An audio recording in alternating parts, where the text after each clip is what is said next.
Hello, my name is Taya Graham, and welcome to the Cop Watching is a Movement edition of the Police Accountability Report live stream.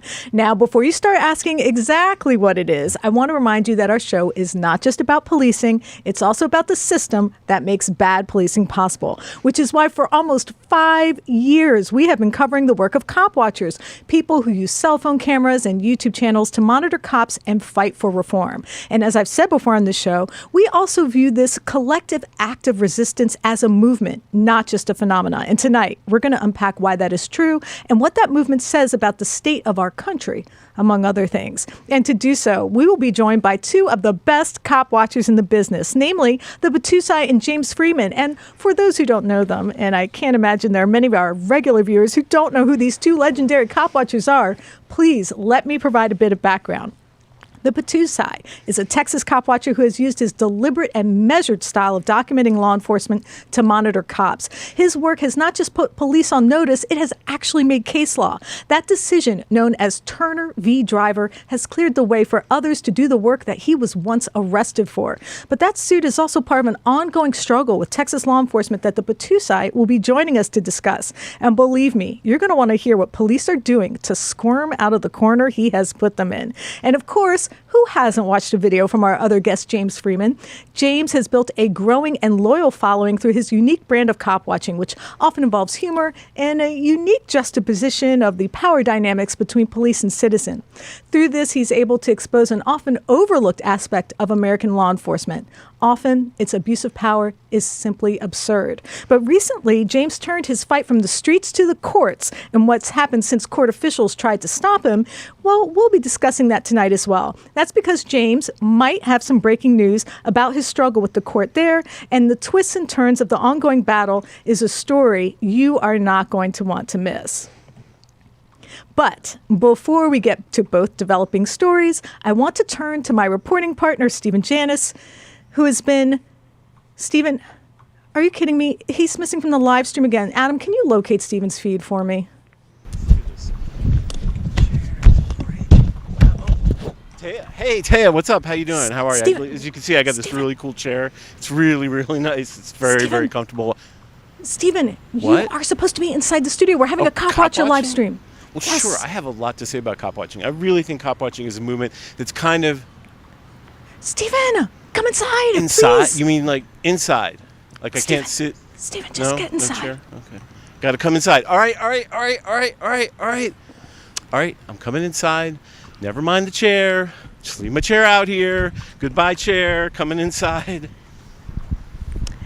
Well, unfortunately, Stephen is outside. Adam, I just need a little help from you. Is it possible for us to put the live stream on pause for just one moment because we are having a serious technical difficulty in the studio? I don't know if that's possible. I'm going to just need you to give us a pause somehow because we are having a little bit of an issue. So, can people still hear me? Adam? Oh, okay. So, Adam, my teleprompter is completely stopped. So, unfortunately, I'm having some issues. But, thank you, Adam. My savior. God bless. Okay, sorry. We're having some technical issues. And I also want to apologize for being a little late tonight. Technical stuff from live streams. What can you do? I don't even have Stephen in here. So hopefully he'll be with me soon. Now, since this is a live show, I really appreciate your patience with our technical difficulties. And while I'm at it, I might just take a moment to thank my PAR associate producers, John Ero and Lucita Garcia, for their generous support. And also, I am going to thank all of my Patreon supporters at the end. And Noli D and Lacey R, hi there in the chat. I appreciate you being there. Thank you so much for giving me the moral support I need and also running a beautiful chat. And please forgive Stephen. He does love to be outside so much he doesn't seem to get the message that every once in a while he's needed in the studio. But what can you expect? He's just a dedicated reporter. So like I was saying, we have two great guests because tonight our topic is going to be not just why cop watching matters, but why it exists at all. It's a question we've discussed on this show before, but I think needs a little more scrutiny because, believe it or not, cop watching was actually finally deemed worthy of coverage by the mainstream media. The story in the Washington Post was actually pretty good. It acknowledged the role cop watchers play in changing police behavior and didn't simply dive into the usual tropes of how they're a menace or simply looking to cash in on YouTube views. Fair enough. But even though I think it's reasonable to give our mainstream media counterparts a little pat on the back for writing a story that is both balanced and fair, there's quite a bit they missed. And so tonight, we are going to fill in some of the blanks because that's what we do at The Real News. On our show, we cover what they don't and we report on what they want. All right, I'll calm down a little bit because nothing gets me more passionate, other than keeping Stephen outside where he belongs, than the importance of independent media like us. But back to what we're going to focus on tonight. So to give you a clearer picture of what the mainstream media missed, we are going to dig into two aspects of cop watching we think demands a closer look, namely how it's evolving and, again, why it exists in the first place. And I think those are perhaps two topics that need to be addressed beyond the phenomena itself. Why?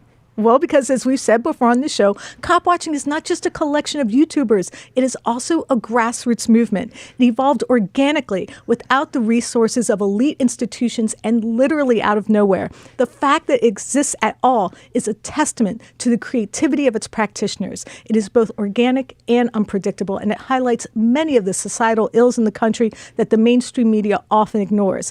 Issues that must be addressed if we want to improve everyone's lives, not just the elites.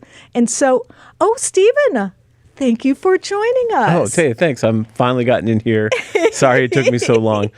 I was hoping, maybe in the middle. Well, I would want to go back and get my chair because I left my chair out there, and it's like I just got it. It's really nice. Yeah, I love that chair. It's really cool. I know. It's really helped me kind of adopt to being outside. I was standing for most of the time when I was out there, which was kind of absurd. Yeah. 23 hours a day. Now I have a place to sit, but unfortunately, you interrupted me to bring me in here, so. I'm happy to be here, but I'm going to have to go out and get that chair soon. But I do know you're excited to talk to these two cop watchers. Oh, absolutely. Who doesn't want to talk to James Freeman and the Battousai? Two legends, absolutely. And now that we need to get you up to speed, we've been talking about cop watchers and the recent national coverage and how the story missed some pretty important aspects of it. So as part of that, I was thinking you might have something to share on the subject. Yes. The thing about cop watching, and I think I'm going to say this and I want to sort of put this in a context and sort of frame it in a way that will give us a way of looking at something differently. I mean, cop watching is transgressive. And of course, transgressive means somehow breaking societal norms or breaking sort of a social or moral boundary. But the problem with the reason that cop watching exists is because really the moral structure of this country now is transgressive in itself. In other words, we live in a country where someone can work their entire lives, like the firefighter that we covered, can be brought up in a fake DUI and he can be thrown out of department that he's worked and served as a first responder for good over a fake charge. We live in a country where a person can work their entire lives and end up getting sick and be bankrupt and thrown out of their homes. That's truly transgressive. So the reason that cop watching exists on some level to me is because it's transgressive of that very idea that those things can just go on without any sort of societal correction. So the point is that cop watching seems weird. Sometimes it confronts boundaries. It has no real formulaic approach. But in essence, it's confronting a world, a country, a society that is not functioning for the people. So I don't want to put it in too broad a scale, and I apologize for that. But the point is that, cop watching is one way to confront a reality that perhaps you don't see. I mean, one of the things we always accept about law enforcement is that somehow the process itself is inherently fair or just the only way to approach a problem. It's the only existing reality that we can accept. Cop can solve a problem, and we have to accept that process of policing is sound in and of itself. And I think cop watching questions the foundation of that whole entire idea, right? And that's what makes it transgressive, because it's transgressing the actual social and moral code that makes policing, over-policing, policing that destroys lives actually possible. So I think that's really an important way to look at it, that give it, sort of understand it within the context of the fact that the framework of this country doesn't work for the people who live here, and that self-governance can lead to good things, and policing sort of is a way to make that reality seem impossible, if not improbable. And that's kind of the way I think I like to look at it. You know what, Stephen? I have to say, we actually have some breaking news in the chat now that I can see this beautiful screen. First off, hi to Corners News, Monkey83. I think Manuel Mata's out there. And HBO Matt. Hey, gentlemen. And HBO Matt just said that his misdemeanor 911 charge from Livingston has just been dismissed. Oh, so wow. Well done. Those are a few cop watcher names you all might be familiar with and there in things the live that we've chat. covered because they're facing the organized crime charges in Texas, right. in Now, Livingston. Unfortunately, there may be a chance that these prosecutors aren't going to give up quite so easily, but we're going to keep our fingers crossed for HBO and Matt, Brandon, Corners News, and the rest of the crew down there. Wow, that's good breaking news. That's interesting breaking news. Absolutely. So, Stephen, I do think your idea was interesting. And because, like I was talking before about the grassroots movement that have emerged across the country, there are reasons, maybe even imperative, that set the groundwork for cop watching. And I want to dig into this idea a little bit more by what you said, Stephen, about examining the work of a cop watcher who we've talked about on this channel quite a bit. And that is Eric Brandt. Yes, Eric. Now, Eric is a Denver-based cop watcher known for what some say are outrageous antics and others say is effective activism. But I think Eric is worthwhile to bring into this discussion because he represents perhaps one of the extremes. That is, he is perhaps one of the most obvious examples of the underlying dissatisfaction with the system that prompts people to pick up a camera and roam the streets looking for police. And it's especially to your point, Stephen, about how transgressive cop watching is. So to start this discussion about Eric and what his work says about police and the power play of those dynamics, I want to play a clip of Eric singing his signature Happy F the Cops Day song at the Denver area mall. So take a look and please be warned, there will be some profanity next.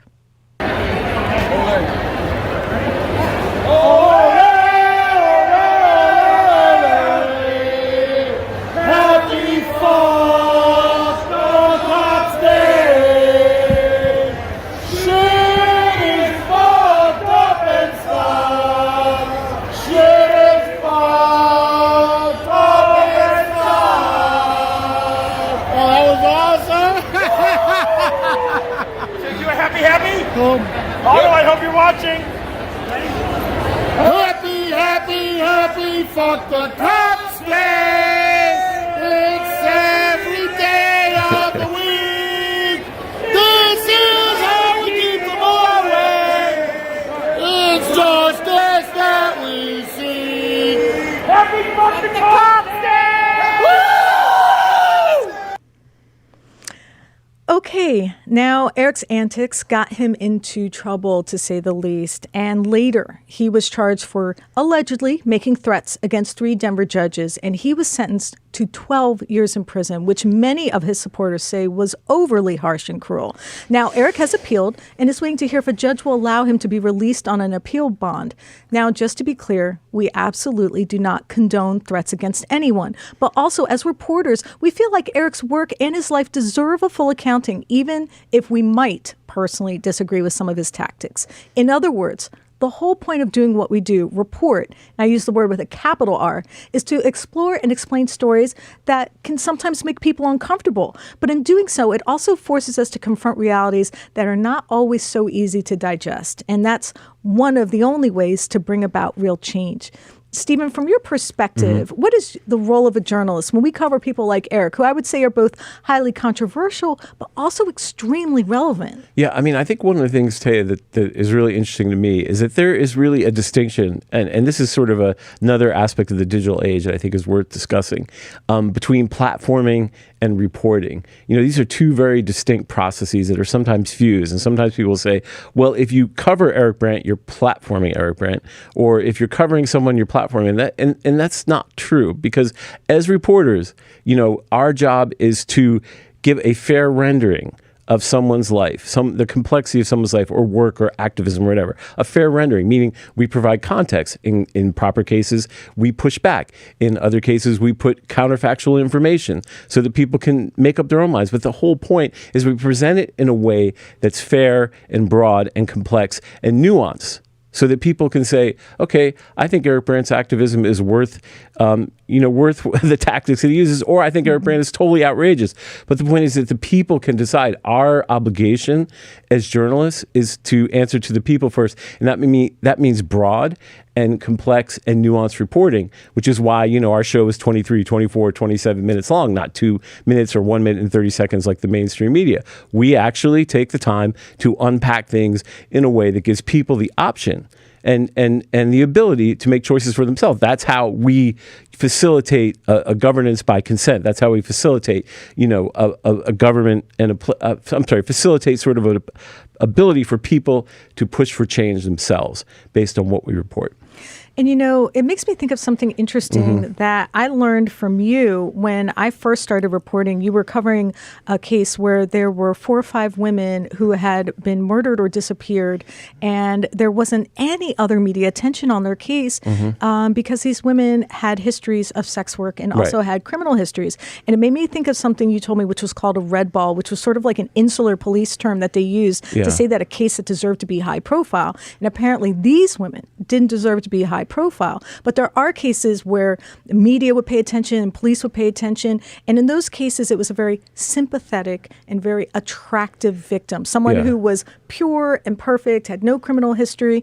And that just makes me think, like, everyone deserves a fair investigation. Everyone deserves their civil rights protected. Everyone deserves their constitutional rights protected, whether or not they're a perfect person. Yeah, well, it puts it to the mainstream media contract with this larger system that we see. There are some lives that are more valuable than others. And we in the independent journalism tried to turn that on its head. The coverage of Eric has just been as a menace. But Eric has done some pretty profound work, both in the courts and, out on the streets. And also, one could say that looking at what has occurred in Denver with the massive unhoused problem and people that don't have a place to live and the lack of investment in affordable housing and the way they use police to actually deal with unhoused people in a very cruel and inhumane way, Eric's sort of antics were warranted in that sense. That's one way you could look at it. And that's why we want to give it, like, sort of anything we talk about, any life is worth reporting on. And I think independent media, and especially the way we've covered cop watchers over the past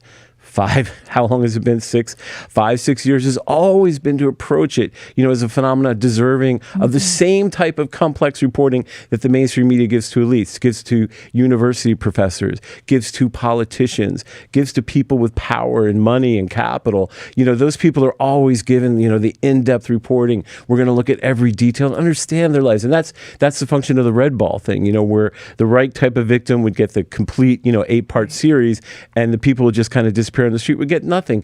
And our whole reason for being is to turn that on its head. And I think cop watchers are in some ways trying to do the same thing by exploring the power dynamics between police and average citizens, average motorists, people pulled over. Just like Tom and Laura we had last week. Yes. They were the same way.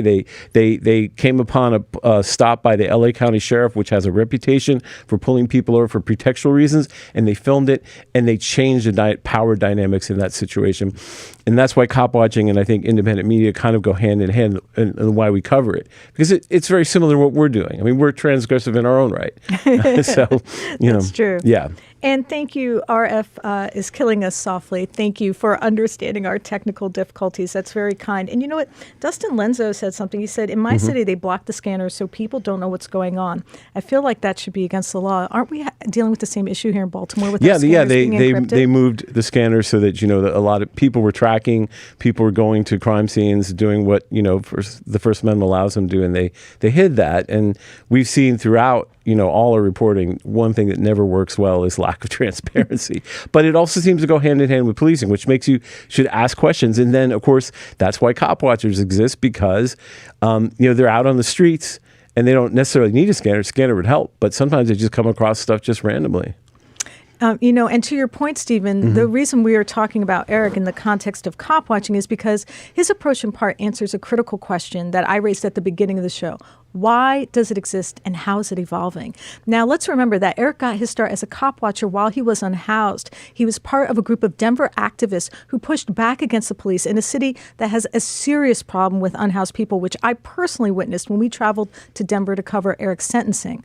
And in Denver, like the rest of the country, the government's response to a growing population of unhoused people has been to use the police to crack down. not to build affordable housing. And that's one of the many reasons Eric began protesting against cops and the city of Denver. And that's a critical point in Eric's story. Wouldn't you agree? Yeah, I mean, a lot of times when people look at Eric's sort of, tactics, they don't connect them to the problem he's trying to evince or trying to bring attention to. And that's the problem. When you have police basically cracking down on the unhoused in cruel and inhumane ways, like I said before, that's a critical situation where people are really suffering. Eric, for example, would get on mass transit with bare feet in, sort of in solidarity with people who could not afford shoes. And, he was treated kind of like a leper because of that. And he was treated as a person. Why are you disrupting this beautiful 16th Street Mall, which for anyone who's been to Denver, there's this huge outdoor mall that you can walk there. And that's where Eric would do a lot of his work. And I think it was because it's very easy for people who don't understand or aren't connected to these problems to ignore them. And cop watchers like Eric and cop watchers like James Freeman and Battousai make it so we can't ignore them. That things like the unbelievably, I would say, and transgressive power dynamic between police and citizen that allows people to be arrested or allows police to seize property in unprecedented, amounts. All those things exist because we don't see them. But cop watchers make sure that we see them. Now, that doesn't mean we're going to change them. But I think certainly it's interesting that the Washington Post said that cop watchers were changing police behavior. I mean, that's pretty profound, right? It wasn't us. It wasn't the Fourth Estate. It wasn't journalists. It was people like the Battousai and James Freeman and Eric Brandt and Abadi. And of course, we saw Monkey 83 and people like that who were changing police behavior. Now, that's something to think about with all the politicians we've known who have tried to do that via legislation and all the calls for formal government reform. And we have a consent decree in Baltimore, which, of course, has spent tens of millions of dollars to try to change policing. But it was these guys and men and women with cell phone cameras going out and posting on YouTube that did it. Right. That is an interesting phenomenon, something that I think contravenes all the ideas that we have about how things should work in this country and how reform should happen. So this is pretty profound. This is not something that you can just kind of ignore. I mean, in a way, I'm glad that the Washington Post covered it. Mm-hmm. In a way, I feel like, as I've talked to our editor, Max Alvarez, that he's done some incredible labor reporting, bringing to attention to the world things that people just didn't know about, like the railroad strike when it was occurring, and some of the reasons that the labor negotiations, the lack of health care for workers, or inability to take a sick day.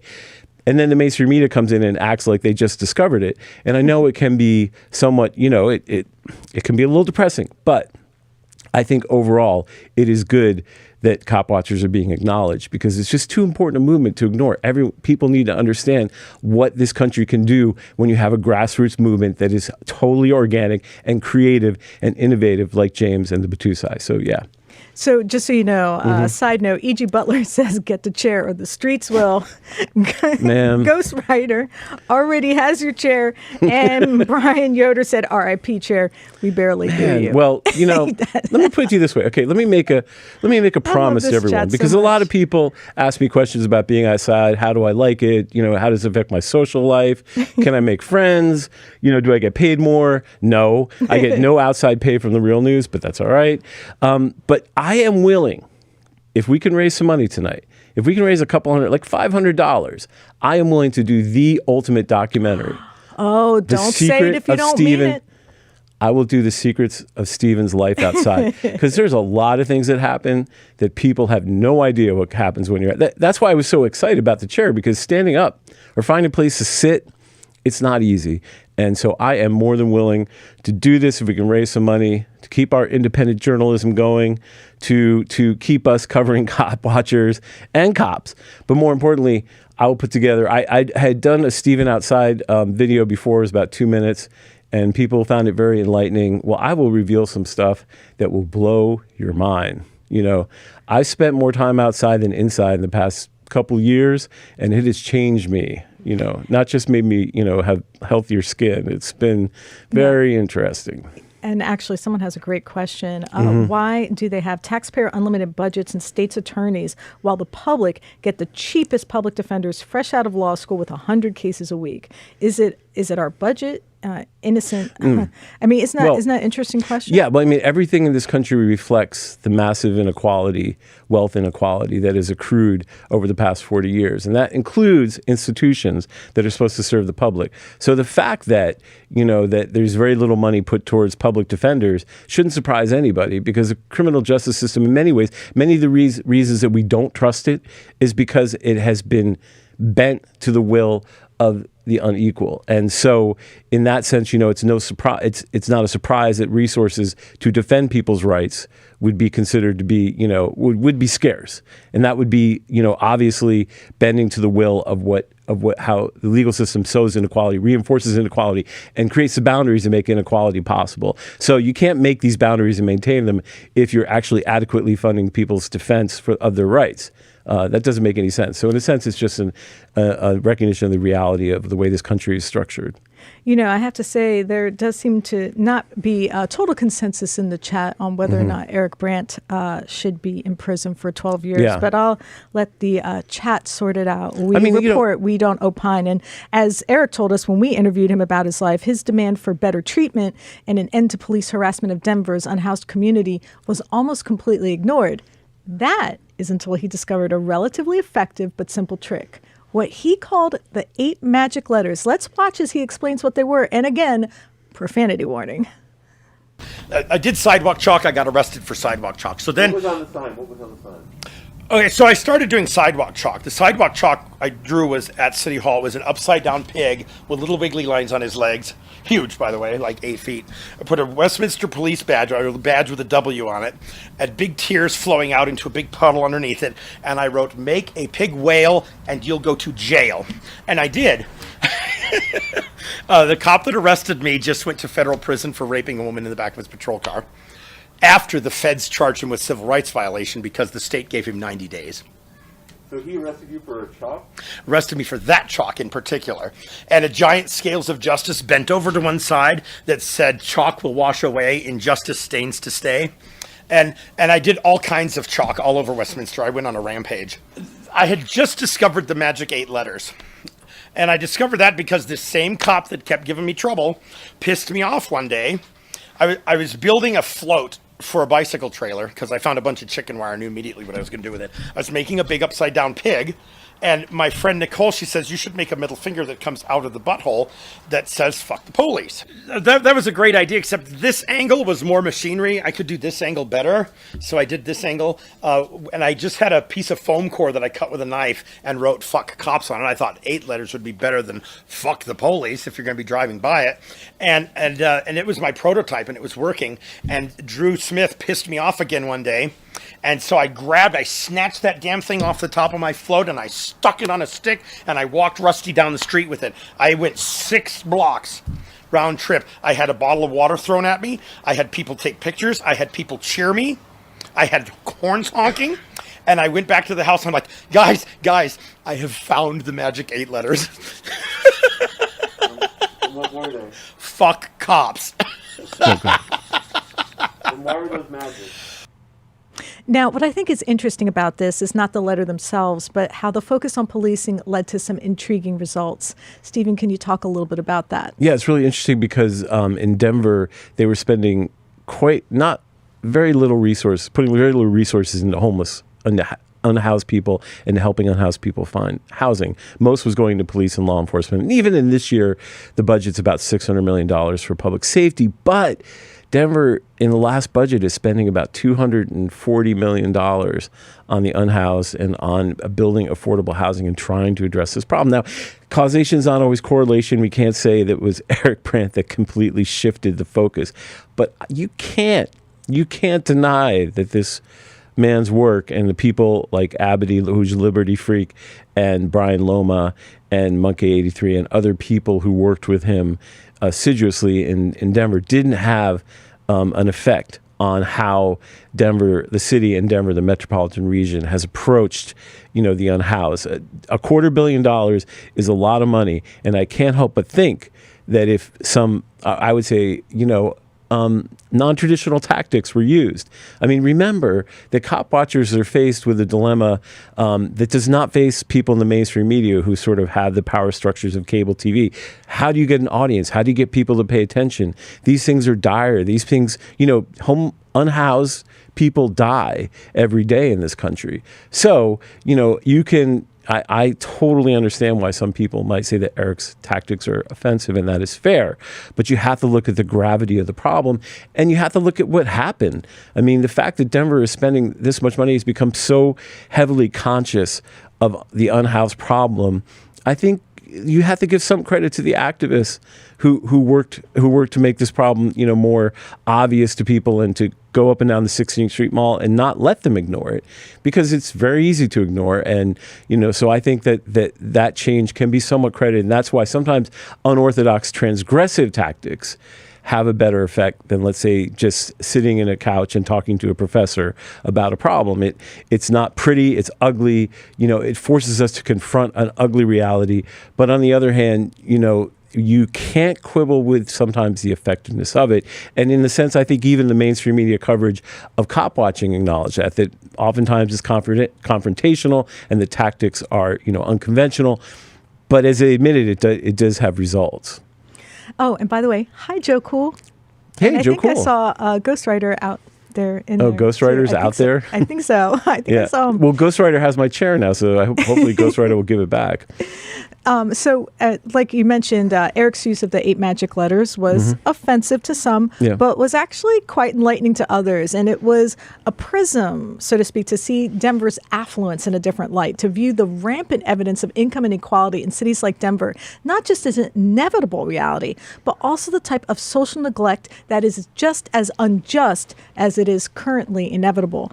But Eric's work also highlights another aspect of cop watching, how it has evolved, because Eric and his friends Liberty Freak and Brian Loma and Ghostwriter and others and Joe Cool have often and continue to move the fight to the courts. Stephen, maybe you can talk a little bit about some of the court settlements and filings. Oh, no, I can't, because I've been... Okay. No. I'm not saying that. I'm saying that because I've tried to get a handle on all the lawsuits that Eric and Abity... they have filed a ton of lawsuits. Just, that's true. one of the ones that always stuck out to me was he would talk about his $30,000 tattoo that had a F the cops on it, and he got arrested over it, and he ended up winning a lawsuit for $30,000.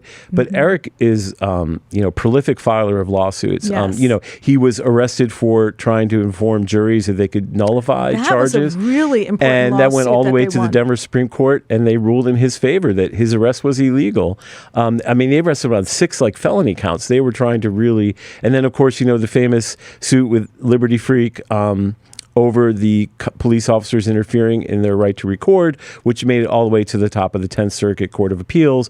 And the 10th Circuit ruled that the officer did not qualify for qualified immunity, and that the right to record was established and has established it in the 10th Circuit, which is, believe it or not, people, there are still circuits out there in the U.S. When I say circuits, I mean federal circuits, where the right to record is not an established right, meaning that an officer who takes your camera and smashes it can still get qualified immunity under 1983. So, but anyway, so Eric and Abity were part of the reason that now in the 10th Circuit that right has been established. So it goes on and on. The only reason I say is because when I've asked his friends like Friends in Code and said, do you know Friends in Code, how many lawsuits? And he tells me to look it up. And I am trying to figure it out. When you consider that Eric had roughly 200 arrests involving First Amendment activities, and what a prolific filer of pro se lawsuits it was, there could be literally 200 lawsuits. Yeah, and he is quite adroit at winning, and it is an exceptional. I think he has an over 80% success rate with his lawsuits. It's something astronomical. So take into account that Eric and his friends have really learned how to use the court system in a way that was only once the sort of preserve of the elites, and they've just used their brains and their wits to sort of outwit, the government in many cases, which I think we can all admire, at least, whether or not we agree with their tactics. But that's so, and it's such an interesting contrast, because here on the streets, he's like this, considered to be sort of high antic, high volume, high octane kind of guy. I mean, he dressed up in a Pikachu suit for the for Pikachu Pokemon. suit. Oh, right. yeah. And like went through and the Denver remember Mall. he wore the pasta strainer on his head, and he was allowed to wear it in court because he said his religion was a pastafarian. So but then you turn. Then this guy starts writing motions, pro se, and filing motions and filing lawsuits, and so that's quite an interesting contrast in behavior, and something that I think shows again the transgressive aspect of cop watching, why it's such an interesting, fascinating thing to cover. And the only thing I would add to that is that cop watchers are a really disparate group of people. I mean, Eric served in the military, and there's actually a few cop watchers that we know that were. Monkey served in the military. Blind Justice, who's a First Amendment activist and auditor, also served in the military. So and there are probably others I'm not naming, and I apologize if that's the case. But put it in the chat. But if there's actually other cop watchers that you know that are veterans or served in the military, but it just shows like what an interesting group of people it is, people from all types of different backgrounds. And that is why we're very happy to be joined by our first guest, who has been fighting his own battle with the courts. The Battousai, of course, really needs no introduction for those who follow cop watching. But for the very few who may not have heard of him yet, let me just reiterate what I said at the top of the show. His unique style of filming the police has led to some amazing results, namely case law, otherwise known as Turner v. Driver, which was a landmark ruling prohibiting cops from preventing any concerned citizen from recording them. But of course, like many stories we reported on before, trying to get law enforcers to abide by the law is not always straightforward or simple. And so tonight, the Battousai is going to explain the latest battle he is fighting to preserve our First Amendment rights. Now, first I want to show you a clip the Battousai sent us about what happened when another cop watcher tried to exercise the right that he had fought for in court. It's just audio, so just it's just audio, yes. So don't think the screen is black. It's just audio, so take a listen. Dude, right now you can either go to jail or you can be fined. So you go and answer my question because it is against our city ordinances to film. It says it clearly right there. It's clearly marked. You've broken our city ordinances. We had to change our laws for our privacy and security. You think it's fun to put us on the internet. I'm not putting you on the internet. That's not even live, dude. Then why are you recording that? You know what, man? Wait till the governor, dude, makes it actual state law. He's working on it right now. What? What crap y'all been doing? What? You wait. You wait till the governor, man, makes a state law out of it. Right now it's just code. Right now it's just city ordinances. Yeah. But wait till it becomes a state law. Do you have a media pass? I don't need a media pass. That's not what the governor said. I don't. It doesn't matter what the governor said. It's what the law says. The First Amendment is freedom of press. You understand that? I know. You're violating my civil rights. There we go. Now it's coming out. I was waiting for you to go for it. Come on, sovereign citizen. Come on. Tell me what the law said. You just called me a sovereign citizen? Yep. This video comes from the channel Damage Beyond Repair. So you can see that the law enforcement is moving the battle against transparency to the legislature and politicians. You might have heard that police officer reference the governor giving him a helping hand. But to learn more, let's finally turn to the Battousai. The Battousai, Philip, thank you so much for joining us. Thank you. Thank you for having me.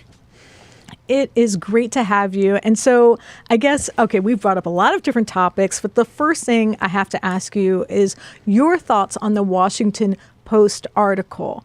How did you think of it in terms of how it depicted cop watching? What did you think?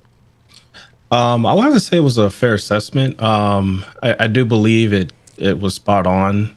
There's some things in the article that it pretty much covered, being a professional and the controversial and some of the things that people may not necessarily agree with. However, it's legal and it just covers all the aspects of that.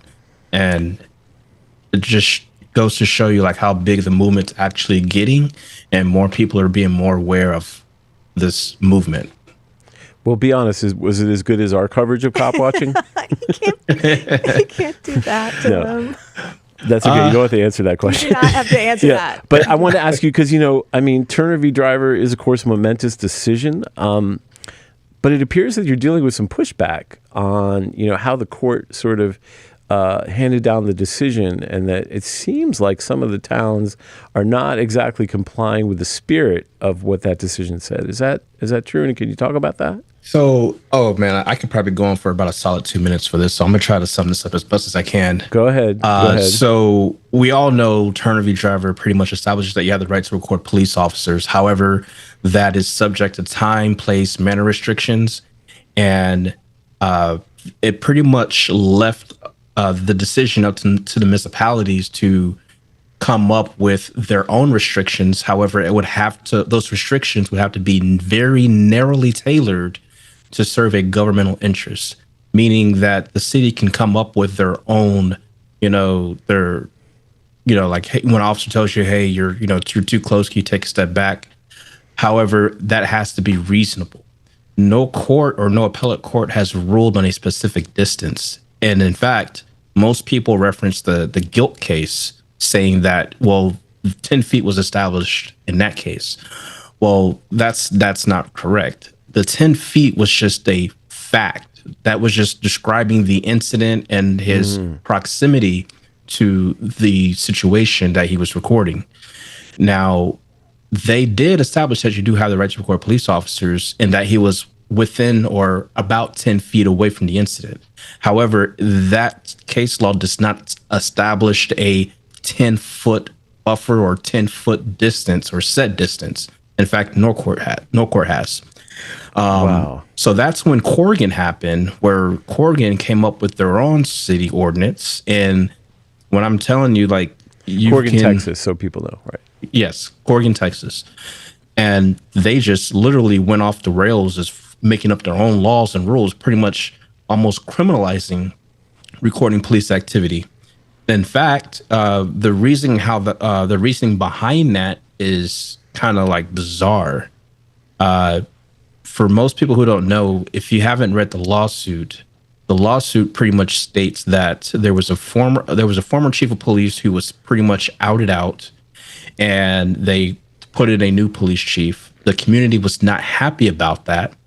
And the city council members started doing ride-alongs with the police officers and taking pictures and pretty much showing, hey, look, our new police chief is putting our department in the right direction, the community safer. And they were posting this on their social media platforms and on their Facebook pages.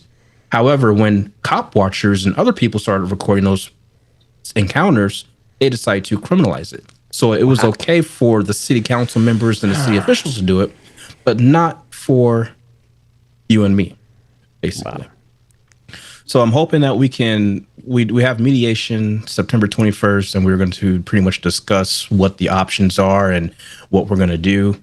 However, I kind of think that this is a very important case, because this goes to show what would happen if we left it up to the municipalities to decide how we should exercise our rights. Let me just ask you this. I mean, you went through this entire process of fighting and winning the case, Turner v. Driver. Have you been surprised by how difficult it's been to getting towns and police and departments to comply? I mean, you won. Are you surprised that they're doing all these little sneaky things, all these little ordinances to try to whittle away that right? Honestly, I'm not surprised.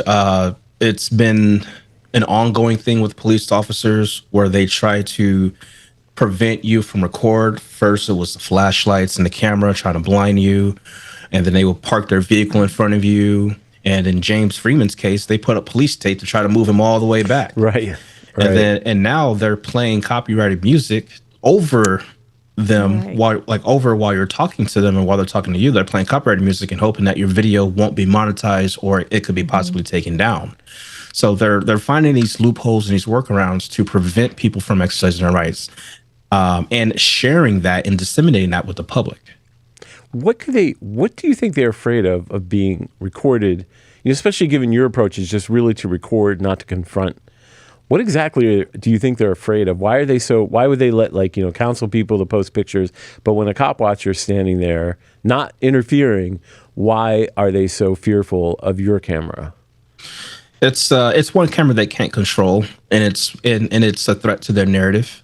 They can't say or spin anything the way they want to, because there is another piece of evidence out there that they can't control. And in fact, they don't want people to exercise that right, and they want to try to shut that down as quick as possible, because the thing about the internet's forever. Once your video is up there, it's going to be up there forever. And there's going to be millions of people who are going to find it. It's going to be watched, and there's nothing you can do about it. But if you have a body camera, I can edit it, I can mute it, I can turn it off. I can do anything I want with that body cam footage and only release certain parts to the public that we deem that was necessary. And that's the government's way of thinking, that they can censor the real narrative, the real truth behind the situation. However, we have the free press, we have the First Amendment right to be the freedom of press, and we have that same ability to go ahead and document public officials and post those encounters on the internet for people to see how public officials truly interact with the public and not what they say on the internet. So, I didn't want to interrupt you. I mean, I was just curious. It was something that kind of sort of bothered me when I was reading over the Turner v. Driver case. And correct me if I misunderstand this, that even though you won the case, the officers were still able to maintain their qualified immunity. Is that correct? That's correct, yes. Okay, so I'm just curious what your thoughts are on qualified immunity. I thought you might have some. So I'll talk about the specifics of that case because that was a tough decision, but Absolutely. we thought that it pretty much outweighed the betterment of the overall construct that we were trying to achieve. So once we got the 2-to-1 judge or agreement for the judges, the 2 ruled in favor, 1 opposed. The defendants or the city or the cops wanted to appeal it. Now, from what I understand, what my lawyer told me, if they were to appeal it in the Fifth Circuit, then it will go to all judges in the Fifth Circuit, not just the 3, all the judges in the Fifth larger Circuit. panel. Yeah, right. So it'd be like 18 judges or something. Right. Yeah. And you would have to get a certain percentage voting in your favor. And if you don't, then the appeal is granted in their favor and they win. Now, my lawyer pretty much knew how very conservative and pro-police the Fifth Circuit can be. The Fifth Circuit, yes. And he thought that it might not be in our best interest to risk it because we've already established what we wanted. However, if it means that, hey, these officers get away with violating my Fourth Amendment right, then so be it. And for me, it wasn't an ego thing for me at that point. I was looking at the bigger picture, meaning, hey, we already have it established. Why risk it? Because not just me, but there's millions of people can use this case law in their particular instances or their violation of the First Amendment and let them benefit from that and not let me put my ego on the line and I'm going to stick to these officers. Sometimes it's better to look at the bigger picture. It's like, you may have won the battle, but I got the war. So, and that's the total, that's the outlook that I look at it. That is very well put. Just to move into it's really interesting how cop watching has evolved just for you from taking pictures to actually becoming kind of a legal expert. How do you see, the movement, if cop watching is indeed a movement, which we both think it is, how do you see it evolving and changing, just even based on your own experience of being like now immersed in legal decisions and actually being part of a pretty profound legal decision? How do you see cop watching evolving, Battousai? It's evolving a lot. Believe it or not, the auditing community is a lot bigger than what we think. We just know some of the main people here. I'm not a real big fan of the whole Facebook platform. However, I started noticing other channels popping up that I have never seen before, where they actively go out and they record, kind of similar to the movie Nightcrawler. So they go out and live stream and they listen to scanners and they chase down calls and they record it. So it's kind of like, the movement is spreading. Hold on a second. So it's more like, and I apologize for interrupting, but you're saying it's more like not just tracking down police, but like an accident scene or like, because Nightcrawler, he would go try to get like when the body was just on the ground and he's there and no one else is there. Is it like that kind of sort of macabre kind of stuff? No, well, these people, like anything they can hear on the scanner, and if it's in close proximity, they would chase it down. It could be anywhere between a traffic stop, a home invasion, or anything of that nature. Wow. That is really, really, really interesting. And just to follow up, one of the thesis of the Washington Post article was that cop watchers have changed the way police behave. Have you noticed that at all from your perspective, given your legal decision or whatever? Do police, like when they see you, they're like, oh God, here comes Battousai? Or is it, just they don't care? Has it changed your behavior at all? Do you think the Washington Post was right about that? I kind of differ. I don't think they've changed. I just think it's only a select few people that they would change for in that particular instance. Like if it's some of your prominent cop watchers are out there, they may have a shift in their behavior during that point in time. But if it was anyone else out there, the situation may be different. And I can give you a couple of instances here. Sure. Mata in Fort Worth, how they're dealing with him. And Galveston, Texas, the guys out there in that area, how they're constantly being arrested and harassed for just recording out there. So, wow. And I honestly think that, and I was talking to someone else, I was like, you think if I was out there, you think they would do that to me? They said, no, probably not. They'll probably won't even talk to you. They won't even mess with you because of what you did before. Like you already sued Galveston. The attorney driver came out of Fort Worth. Like those are two areas that people don't, they don't want to mess with you. So, but what you're saying is people are still getting arrested just for the act of filming, nothing else. Yeah, they try to come up with these other charges like, oh, you're interfering, things of that nature. Or, I think one of the individuals that was arrested for DUI in Galveston, and that's kind of an ongoing thing right now where they didn't have it's kind of interesting. So they charged him with DUI, then they changed the charge to something else. And now it's kind of got this whole big mess right now. So we're trying to sort it out. So I just got a call about that today. So I'm going to get more details on that. So it appears that they're coming up with different things now. It seems like the fake DUI concept is sort of a Texas thing at this point because we covered a poor Dallas, Texas firefighter, Thomas C., who was, falsely arrested. They used a bogus, field sobriety test, and then they ran him out of the department before the case was adjudicated, and it turned out it was never in the system at all. So it seems like Texas has some really weird jujitsu kind of ways to charge people that just really I find kind of scary and appalling. But so why don't we move into our next guest because Battousai, unfortunately, I just have to say, someone asked a question that perhaps was a little provocative, but they said, has Turner v. Driver, this case law, helped anyone? Okay, and good I question. thought, well, I could say something about that, but we have the Battousai here. Yeah, okay. Maybe you could just mention some of the ways that Turner v. Driver, which protects people's right to record police. Excellent question. How you think it may have helped people, cop watchers, or just in general? Oh, yeah, I can sum that up really quickly. There's actually two people. There's an individual out of Keller, Texas, who was filming his son's traffic stop across the street. The officer told him to leave. He did not leave. The officer went across the street, pepper sprayed him, and arrested him.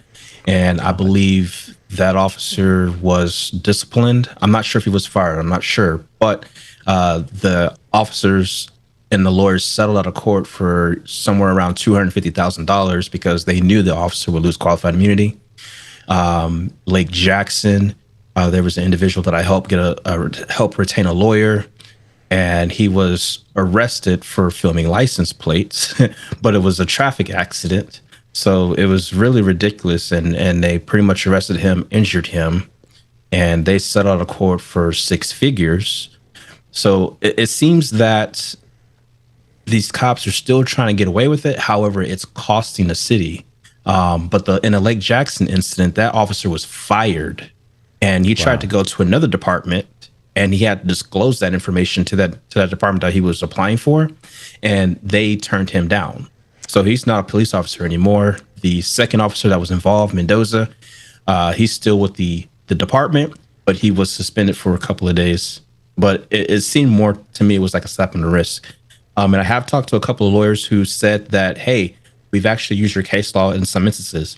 And I believe C.J. Grisham, who is a new attorney, he told me, he said, hey, I looked up your case law and it's been referenced tens of thousands of times Wow. in other cases.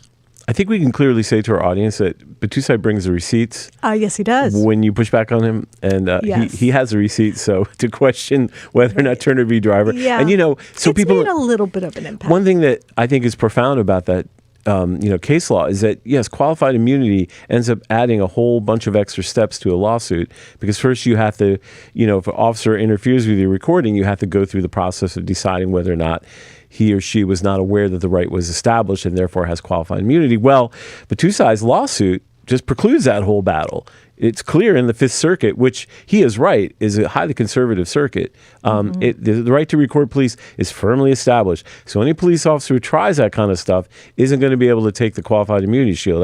And Battousai, I'm correct on that, right? Yeah. Yep.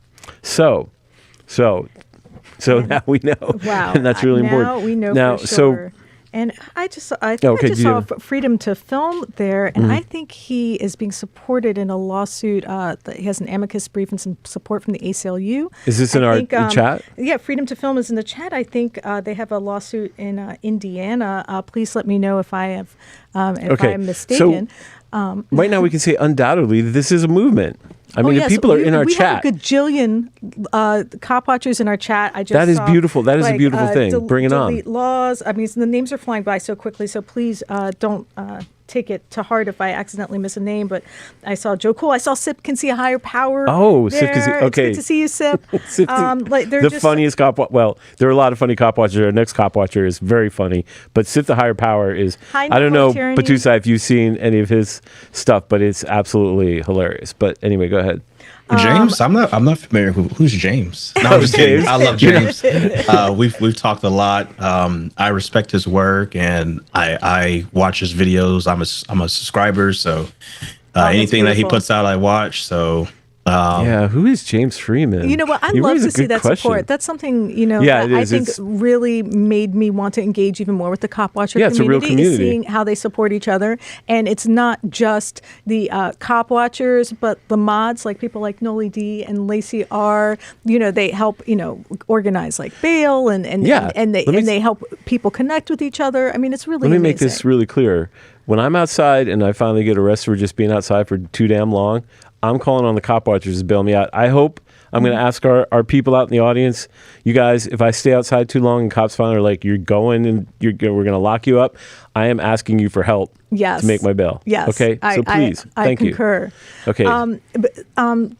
Philip, I wanted to thank you so much. I know we got a little bit of a late start, so perhaps we kept you a little later than we planned, but I really want to thank you for staying with us so much. We really appreciate your time. Oh, you're welcome. Thank you for your work. Yeah. So we are going to go to the next guest, the legendary cop watcher, the aforementioned James Freeman. Again, another practitioner who really needs no introduction. But let me just say this. James is not just a cop watcher, but I would say he's a comedian as well. I say that he takes a sort of an art to his humor. And to Stephen's point, he uses it in kind of a transgressive way. Yeah. I mean, I think he does a great job of kind of bringing out the false and often destructive power dynamics that cops use indiscriminately and don't realize how much it affects us psychologically, affects our community, and just shows it for what it is by being absurd about it. I mean, seeing that video clip, if you all haven't seen it, I highly recommend it. Asking cops and where are you going? What are you doing? I think it's the title is Asking Cops the Stupid Questions They Ask Us. I may be paraphrasing that. And to see him ask a police officer, do you have ID? Can you holster that weapon? I don't feel safe. All the same questions that they ask us was really quite enlightening to see the tables turned like good that. Comedy, a lot of truisms beneath the humor. Yes, absolutely. Yeah. Okay. So without further ado, please let us welcome James Freeman to the PAR live stream. Hello. Hey, James. Hey, guys. Thanks for having me on again. Oh my God! Always good. I don't think we can do a live stream without you at this point. No, it's a requirement. So how have you been lately? Just general question. Been good. Staying busy. So I know you're quite busy. And there is. Can he talk about it? No, though? he can't really. He has. I know he was banned from a New Mexico courthouse because they didn't appreciate him exercising his First Amendment rights. I'm not sure. Well, we don't look. We won't press him on it. We don't want to. We look forward to hearing news in the future. There will be. We'll leave it there. James, you will have breaking news some point in the future about your battle with the court authorities, right? We won't ask you to comment on that, but there will be news in the future about that. Correct? Well, I can tell you right now what's already public and what you can already look up in the court system, and that's that we filed the 1983 lawsuit against the District 7 Court in New Mexico, 2 judges and 2 court clerks, and they defaulted in federal court, and so for people to understand, entered into the record. When you say defaulted, they just didn't have any answer to your allegations, is what you're saying. That's right. They had no argument whatsoever. They didn't even come and try to argue their side or their point. And what were your allegations against the court officials? In the First Amendment violations. What had happened is I was going in covering some stories, and so the judge, Mercedes Murphy, wrote a special judicial order saying that I can't come to the courthouse. There was never a hearing, there was never a trial, and so essentially my First Amendment rights were stripped by a judicial order with no due process at all. Wow. Now, just so people know, and we covered this on our last live stream, you had decided to take your process of cop watching into a courthouse and were met with a lot of opposition, just like you were on the streets. And then the cops then the court officials used a sort of administrative process to ban you from the courthouse illegally. And that's the focus of your lawsuit, correct? That's correct. Yes. Okay. And so, I mean, this is really fascinating to me because you're one of the most famous, popular cop watchers, and why did you? And I think we've talked about this, but I think it's worth reiterating why you decided to go inside a courtroom when your work had been primarily in the streets and in parking lots of police departments where you would confront police officers. Why did you decide to choose the judiciary? And I think this is relevant in the Eric Brandt case because we talked about this offline about why you think the judiciary is so problematic and needs attention of cop watchers. This case, this entire incident, I kind of accidentally walked into. I was going to visit my sheriff's department because just to remind them, hey, James Freeman is still around. And I noticed that there was a court hearing going on. I walked in. I wasn't even recording or even intending to record. And the judge kind of got sideways with me just for being there. Just for being there? One thing led to yes. One thing led to another. And I started covering, people were talking to me about what was going on in that courtroom. He was telling people that it's illegal to cuss at each other in text messages. And I started covering that. And it was when I published the stories about the judge violating other people's First Amendment rights and doing ridiculous things in the courtroom from their own recordings, actually, from their recordings. And they got upset about me publishing that. And that was when they banned me from the courtroom. That is fascinating because I think one of the things you talked about when we were discussing this a couple of days ago, and we talked about this before in regards to Eric Brandt, that the court operates with pretty much total immunity from scrutiny. That because they're able to ban people from having phones or from filming or anything, they really are inscrutable. Is that what you found when you were confronting the courts in New Mexico? Yeah, absolutely. They answer to nobody. And with these judicial orders, essentially, it seems to me as if they've been given the power to write their own laws. They call them rules, but I mean, essentially, they're allowed to write anything that they want on paper, and it's to be obeyed by everybody. All these decrees, and as you can see from what they've been doing with these judicial orders, there is no end to it. There was one in, I think it was Missouri. Maybe a year ago or so, where this judge wrote a judicial order saying that nobody can record the courthouse from any distance. He said, even if you're at your home 2 miles away and you have a telephoto lens and you record somebody leaving, coming or going from this courthouse, you'll be held in contempt of court. This is literally how out of control they've gotten with these judicial orders. Wow. And now I want to ask you, just because we brought up Eric Brandt before as kind of an example of some of the, extremes of cop watching and some of the most productive aspects of cop watching. You were very upset about his sentencing. What are your thoughts about Eric Brandt and the punishment he received for what he did? That's a good question. Yeah, I heard you saying earlier today that people in the chat are conflicted about whether he was right or wrong. And I think right or wrong is arbitrary, but did he break the law? And I think not. I think that what he said to a lot of people was very distasteful. But that's what the First Amendment is. It's the right to say things that other people aren't going to like. We don't need to protect popular speech. It's unpopular speech that needs to be protected. If it were popular, nobody would want to shut him up, right? Right. Yeah, it was. I guess he pled guilty, thinking that they would have mercy on him, thinking that these people were human and they would treat him as a human. And unfortunately, he was mistaken. I know he was trying to just get some of these cases off his plate and off of his docket so that he could work on the more important ones. And to him, this was, I guess, just so, ridiculous, maybe. But what he did, I will stand behind. I say it was absolutely free speech. Was it distasteful? Was it gross to many people? Absolutely. Right.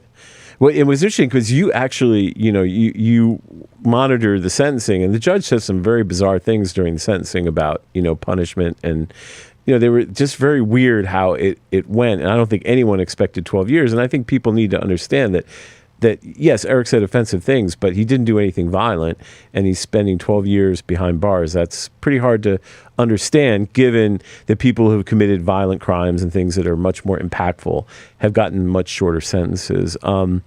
But what struck, do you remember anything about what the judge said? I mean, I think I'm only bringing this up because it kind of speaks to what you were talking about of how the judiciary is unmonitored. I remember that you were, just live streaming what the judge was saying, and it was already on Zoom, and the judge went ballistic, which to me was very odd. And, I just remember the judge saying weird things about, vengeance and punishment, and very, very odd and very weird. And I'm glad that, people heard it, but it was strange, wasn't it? It was, and it was 2 years ago. I'm not going to lie, my memory is not that great. I don't remember exactly what he said. I do remember, though, that while watching it, I was thinking, man, I've got to get on a live stream with some people and talk about this, because I remember it was just insane. I mean, the guy. I remember the guy was talking as if he were God, and he were to. It was disgusting. I remember that. Yeah, and I think it shows, what you see even on the micro scale of what you've seen when you went into courthouse and a judge is telling people, I'm going to arrest you because you have a cell phone, is that inside the judiciary there is not a lot of accountability. And is that something you think that since cop watchers have done their work on the street, is it time to get inside the courthouses and start to really put the pressure on the judiciary at this point? Is that something you think is going to be a focus for you going forward? That was what I tried to do from the very beginning, actually. Before I even really started cop watching, I went out with Clash with Bow, and a lot of people may not remember it. It was actually that channel that I was on previously has been taken down by YouTube. We got in a lot of trouble trying to put the judiciary in check. I ended up serving 24 hours in jail for contempt of court for trying to record a court hearing about traffic court. Clash with Bow ended up serving 6 months in solitary confinement.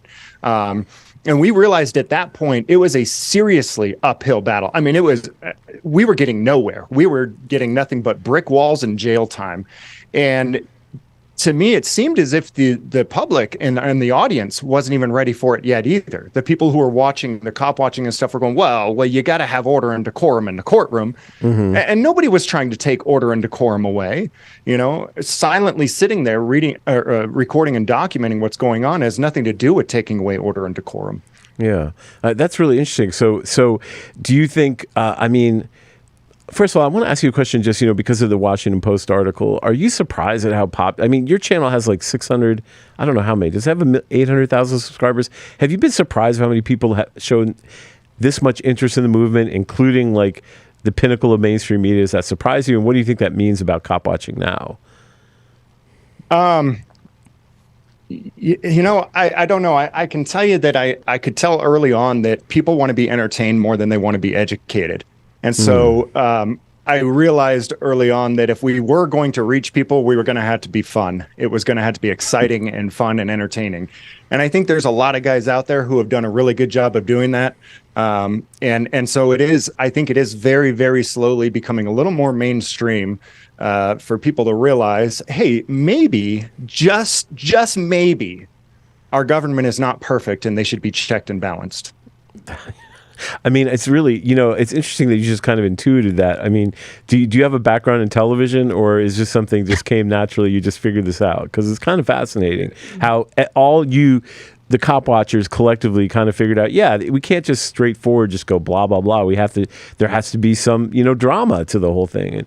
And that's just fascinating to me that was something that just immediately occurred to you. But come on, you got to be a little surprised at how many people are watching these videos now. It's kind of weird. It's kind of unbelievable. I think that I think another factor too, though, is that I've got that saying that I say all the time, back the blue until it happens to you. And I think that the truth is that more and more people are personally becoming victims of bad police behavior. And, I guess it's hard for people to empathize, but all of a sudden when it happens to them, they can now sympathize. So, but it must be happening to a lot of people because, I mean, our inbox is flooded. Your inbox is flooded, right? I mean, it happens to more people than we think. It's always surprised me at the scale of it. Just from doing our show, Police Accountability Report, the amount of people that contact us desperate for help, who are in bad positions already, and then the criminal justice system seems to swoop in and kick them while they're down. I mean, do you get the same sort of thing where you're kind of flooded with people who really, really, really genuinely need help? It's not that they want us to promote their channel; they just need help. Yes, all the time. And the toughest part about that is that I may be a little bit of a pessimist, but I've seen enough that I realize the real problem isn't that, to me, that we need new laws or, you need a good lawyer in court. The real problem is that we have a group of people who refuse to obey any of the laws that are already in place. And how do you deal with something like that? And to me, the only way to deal with it is to expose it, is to show people, look, it doesn't matter what the law says, that we can record police, that we can record our own court hearings, that you have a right to remain silent, that you have a right not to give ID. Criminals don't care about laws. They don't obey laws. Wow, that's profound.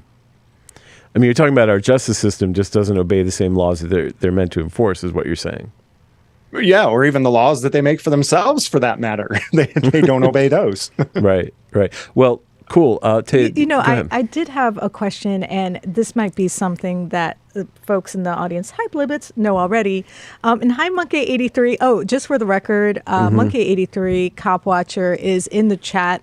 And I don't think I've ever seen a cop disappear as quickly as I have when Monkey83 has been on the case and holding up a cell phone. So just that was in Denver. Yeah, he ran out and the cop just disappeared. Yeah, like make a cop disappear in 0 to 60 seconds. That is Monkey83. So just a little shout out. So, and like I said, people might know this story, but I was curious. Was there an inciting moment that made you become a cop watcher? Like, how did you wake up and decide you were going to start doing it? Did you have a negative interaction with police? Like, what made you start going out with a camera and recording police? I wouldn't say that it was necessarily one thing. It was the combination of a whole bunch of things.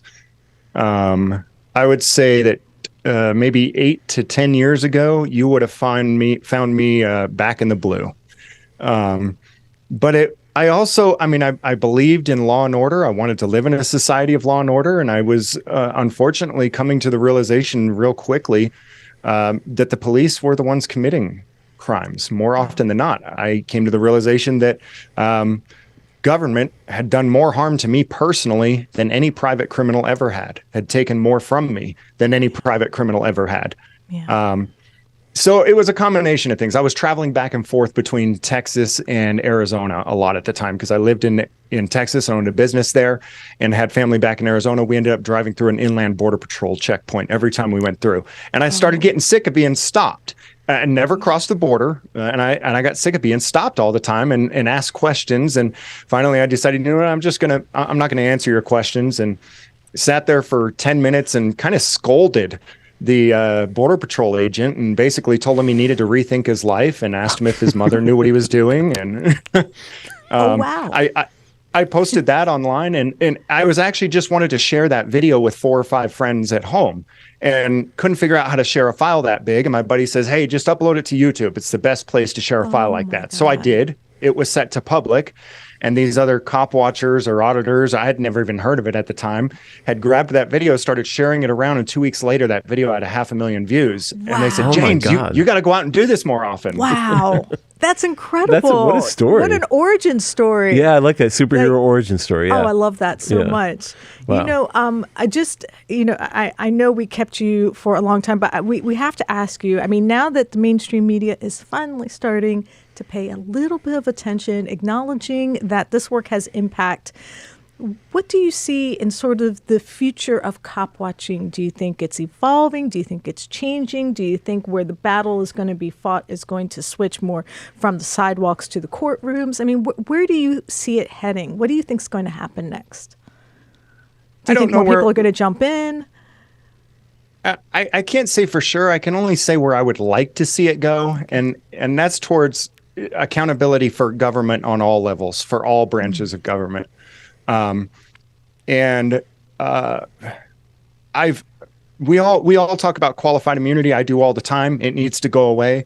But I think another thing that needs to be talked about more is that violation of rights is a crime. It's not just a civil matter, is it? It is a crime, and there are already laws on the books federally to imprison people for violation of rights under color of law. And I want to see more cops being thrown in prison. I wouldn't even be filing lawsuits if I could just have these cops prosecuted and thrown in prison for the crimes that they're committing. I would have no desire to essentially take money from the taxpayer if they could just be put in prison where they belong. Wow, James, that's such a powerful statement. And I think that's really important for people to hear, because so often people think that there is a, financial incentive behind cop watching, that it's about winning these lawsuits. And from my understanding, and you can certainly correct me if I'm wrong, but that winning a lawsuit can take 3-4 years. There's no guarantee that you will win it. It can be a very difficult and agonizing process. And during it, in a lot of ways, your life can be on hold. It can be under constant scrutiny. And that it's no way to try to make an income to try to win a $30,000 lawsuit every 4 or 5 years. That's no way to try to make a living. And the fact that you said that it's about accountability, that if the officers who violated rights, which you consider a crime, understandably, actually paid for that crime in the same way that we citizens do, then you wouldn't file a lawsuit at all. I think that's really powerful. And I'm so glad you said that for people to hear. I really do. Stephen, I wanted to ask, go ahead, please.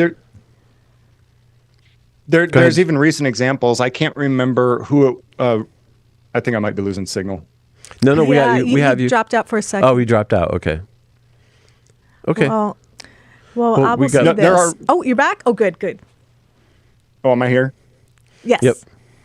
Yeah, there are recent examples of that too. 18 USC 242. That's what Derek Chauvin was charged under.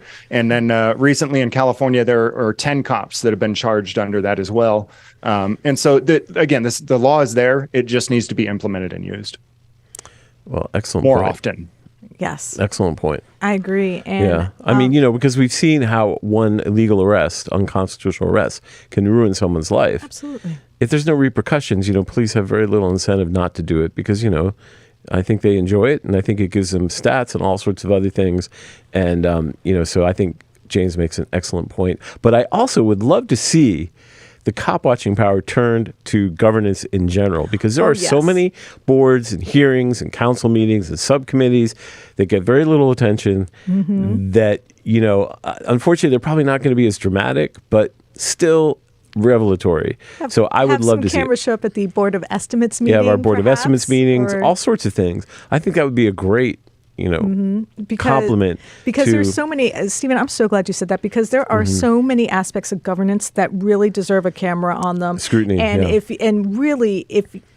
people do complain about their local media or mainstream media, but even having them there helps, because if you think your local politicians and even national ones behave badly while mainstream media is watching, I mean, can you imagine if there were no cameras at all? So maybe it's time for some citizens to show up with cameras. And I think there are people like Blind Justice that have done that, and other people. It's not, but I think James makes a really great point that, a comprehensive approach to governance at all levels, and especially in small towns where things can be really crooked, because there aren't a lot of people watching.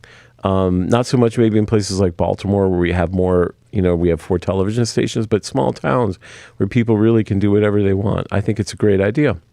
Absolutely. James, I have to James, thank you thank so you. much for hanging in with us while we were having a Right. variety of technical difficulties and just, taking the time to share what you do with us, help enlighten all the wonderful people and all the amazing support you got from the chat. Yeah. Just want you to know You have a lit lot it of up. people in the chat that, yes, he lit He it up. lit it up. Lit it Well, so up. did Battousai. They both lit it up. I know. Yeah, I know. it's cool. So we just want to thank you so much for taking the time to join us. We really appreciate you and your work. Thank you guys so much for having me on. It's always make a sure pleasure you- to be with you. Make sure you get us some breaking news when you're ready Oh, to yes, break the news. please make sure to Call update us, us. okay? Call us. Will do. Thank right. you. Well, I just wanted to say that it was wonderful, James, to join us and remind us why cop watching is so important and why it's important to recognize it as a movement, not just a collection of YouTubers making videos to get clicks. But again, as we talked about at the beginning of the show, just as important as acknowledging what cop watching is to even understand why it exists at all. What prompts so many people to turn their cameras on police, and why should you care? Well, part of that answer has something to do with the ulterior imperatives that drive policing, meaning if we want to understand cop watching, we have to understand cops. Stephen, I'm sure you have some thoughts on that. I think that the people can see with their own eyes how inequality has created so many horrific circumstances in this country. But the good thing about democracy and the good thing about a robust First Amendment is they can do something about it. Yes. And I think just listening to James Battousai gives me so much hope for us. And I mean us, I mean the community of people who care. Yes. And that includes everybody. And just thinking that they can say, you know what, both of them have individual experience, like this is wrong, but I have the ability to do something, is why cop watching is such a great movement in a sense, because it shows like we're not in some desolate, dystopian where nothing can change. Right. These people, these young men have gone out and said, I can change it with my camera and my YouTube channel and my wits. I can actually make change. I mean, that's extraordinary. And the fact that all these people collectively got the Washington Post, one of the most powerful media organizations in the world, That's right. to pay attention to them and give them like a lot of copy is extraordinary. And I think it's affirmative. And that's something we miss about the whole idea. Yes, what they're showing can sometimes be horrific and terrible. We've seen terrible things that cop watchers have brought to light. But the fact that they feel empowered to do it and they are willing to take the risk. I mean, James was willing to get arrested, but Battousai is willing to get arrested. That is phenomenal that people are willing to do that. That's not something as much as when I'm outside, I make a lot of noise. I still don't want to get arrested. And that the people would feel like empowered enough and also like engaged enough to say, you know what, I'm going to stand up to this. This is American like tradition at its best. The American real grassroots movement tradition at its best. It is not dystopian. It is actually like utopian in some ways, because I feel like when I listen to them, I'm like, wow, these guys just went out and did it. And that is extraordinary. I'm sorry. No, Stephen, it's actually kind of wonderful to hear you so inspired. Yeah, but everyone I've met, from when we were talking about Monkey 83, we're talking to Eric Brandt, we're talking about Joe Cool, Joe Cool, and like Civic Joe Cool, Joe Cool, like by himself with a camera has like got like 50 cops watching me, like, what's Joe Cool going to do next? These guys are empowering. We should remember that. We should remember the fact that there's something really great happening here, not just something that's just about bad news. Like the good news is the fact that we can show you the bad news. And that's why I was thinking it would be so wonderful if they would take on City Hall in general, en masse, but we'll see. So I think, yes, they see the problem, but they also see themselves as part of the solution. And we should remember that's a great thing, because that's self-correcting. That's what's cool about a free society where people have First Amendment rights. We can assert them and we can change things. And that's beautiful. Stephen, it's so good to hear you feeling inspired and also to see that we, the people, do still have some power. And I think you also made an excellent point about the intersection between inequality and the use of policing as a tool to suppress dissent. Because I think in our city, Baltimore, we have watched how policing has shaped a debate that has resulted in a diminishment of our civic imagination. And what I mean is that when policing dominates the debate and the discussion over how to govern, what is lost is our ability to imagine what we really need to improve our lives. When police are situated at the very heart of our community and even our culture, I literally think it constrains our ability to imagine what a better world would look like. So to explore this idea, I want you to consider this recent story in the New York Times, a report that reveals how police are pushing back against a basic, and I mean very basic, level of accountability and are actually taxing the communities that are asking for it. So this story recounts how police unions are pushing back against body cameras in a very specific way. They are demanding that officers be paid to wear them. That's right, you heard it. Cities and towns across the country are being forced to allocate extra money, not just to buy the cameras, but to fund bonuses for the officers who deign to wear them. In Worcester, Massachusetts, for example, officers have been awarded a $1,300 stipend for agreeing to wear body cameras, even though the department has been subject to multiple allegations of police corruption. The article also cites New York, Las Vegas, Cincinnati as other cities where unions have used body cameras as a bargaining chip to extract raises for their members in exchange for putting them on while they patrol. Now, it's worth noting that officers don't get extra money to wear a taser or a firearm. They don't get extra pay to have a flashlight or a can of mace. No. It seems only in the case of wearing what I think we would call an accountability mechanism did police push back. More importantly, when the public demanded they wear them. The business of policing used the opportunity to profit from it. And I think this case of pay for play, accountability, perfectly exemplifies our debate over cop watching. Because as we've learned from watching the movement of cop watching evolve, it has exposed ways, both practical and specific, the underlying and indiscriminate power police have. But it's the source of that power, why it is so overwhelming, that gives us an even better understanding of what makes cop watching so essential to preserving governance by consent. Because often, as we've discussed, when cop watchers battle over the right to record, they're revealing in their work how little our current political establishment tolerates dissent. They show through encounters with cops how our rights are often subject to the arbitrary power of police. So when you watch a cop try to seize a camera or handcuff a photographer or otherwise deem recording in a public space illegal or unwarranted, you are really watching how little tolerance the elites have for the agency of the people. What you're really seeing when a cop confronts a cop watcher or a court bans a citizen journalist is how little the political establishment cares about the kind of governance people really want. And so what cop watching often reveals and will continue to reveal is a reality we all have to consider and understand. The fight over rights that may seem insignificant or even trivial are actual battles writ large against a broader and more troubling allocation of power. It's a struggle to preserve the right to dissent in ways both creative and innovative that must prevail if we are to build a more progressive and equal society. Remember, the story of the pay-for-play body cameras and legislation that would make cop watching illegal all come from the same source: the ongoing and escalating concentration in the power in the hands of the few that exists solely by constraining the rights of the many. It's a pure power play that is made necessary by the lack of governance that focuses on common good or public works or a social safety net for all. It's the direct result of how power and wealth have been concentrated in a few hands and thus must be protected from the demands of us, the many, the dissenters, the gadflies, and generally the people who refuse to be cowed and continue to demand fairness. That's why even in my capacity as a reporter who's supposed to remain as neutral as possible, I am thankful for people like James Freeman and the Battousai. And that's why I continue to watch and learn from cop watchers like Eric Brandt and Brian Loma and Liberty Freak and Ghost Rider and Out of the Watchdog and Monkey 83 and DJ K-Dot and Chuck Bronson and Rice Crispy and Tom Zebra and Laura Shark and Jody Cat Media and High Delete Laws and Joe Cool and Acura Amanda and James Madison Audits and HBO Matt and Corners News and Manuel Mata and Sip Can See a Higher Power and Blind Justice and Official Misconduct and Lackluster and the News Now teams and John Felix and so many others and Freedom to Film. Hi, thank you for joining us. And just so many others who support the community. Even folks like Chris Powers and Noli D and Friends in Code and Lacey R, who just help make some of our live streams possible.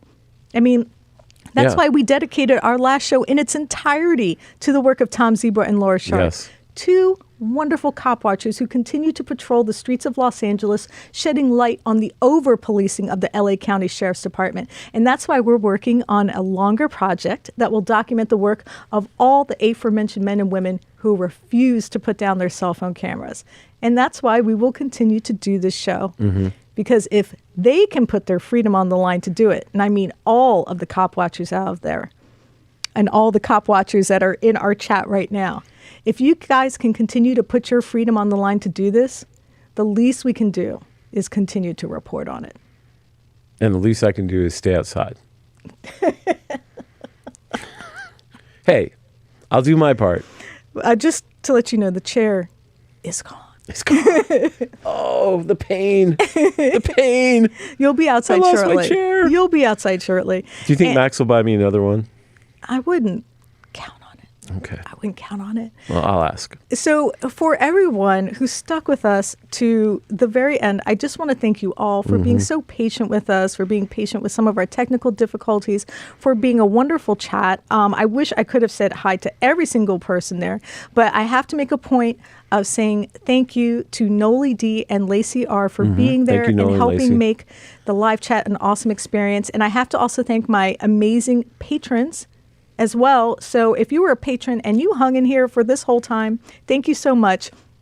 My patron PAR associate producers, Lucida Garcia, David K, and John E.R. and Louis P. Thank you so much for your support. We really appreciate you.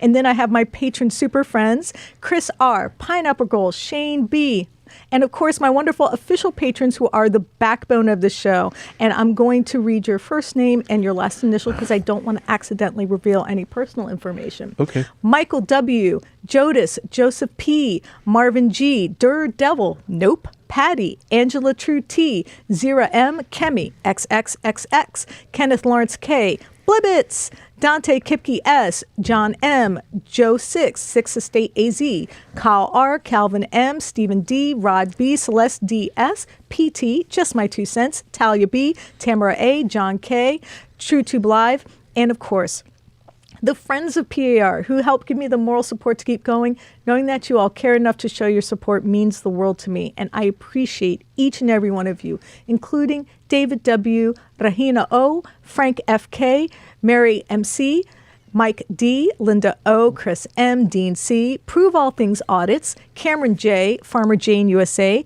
Kimmy Cat P., Kurt A., Social Nationalist, Marcia E., Daniel W., William T. G., DBMC, John K., Potshot, Stephen B., Cindy K., Sesco S., Keith Bernard M., John M., Gary T., Janet K., Ryan P., Mark William L., Noli D., Guy B., Ron F., Alan J., Trey P., Julius Gizu, Omar O., Umesh H., John P., Ryan, Lacey R., Douglas P., Andrea J. O., RBMH, Siggy Young, Stephen J., Michael S. L., Default Urine, Peter J., Sean B., Hugo F., Joel A., Tim R., Larry L., Ronald H., Artemis L.A., my very first patron, Jimmy Touchdown, will never forget you, and Kenny G. And don't forget to thank Cam. And don't forget Cam and Adam. The people who helped make this possible. Staff. And Cam, Adam, and our esteemed editor, Max Touchdown Alvarez. Touchdown Alvarez. We'll know that we know the significance of why he's called Max Touchdown Alvarez.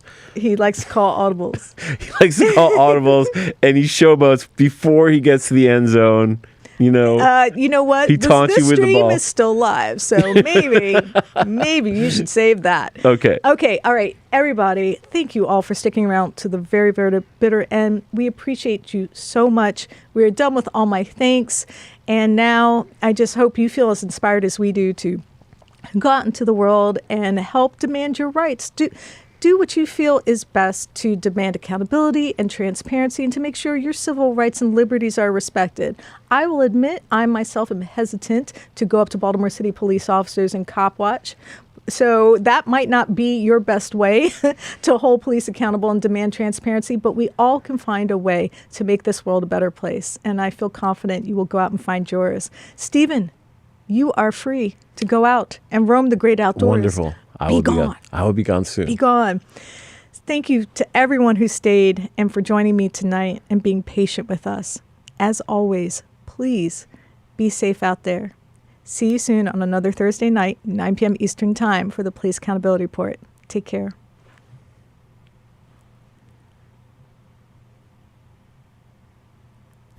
Thank you so much for watching the Real News Network, where we lift up the voices, stories, and struggles that you care about most. And we need your help to keep doing this work. So please, tap your screen now, subscribe, and donate to the Real News Network. Solidarity forever.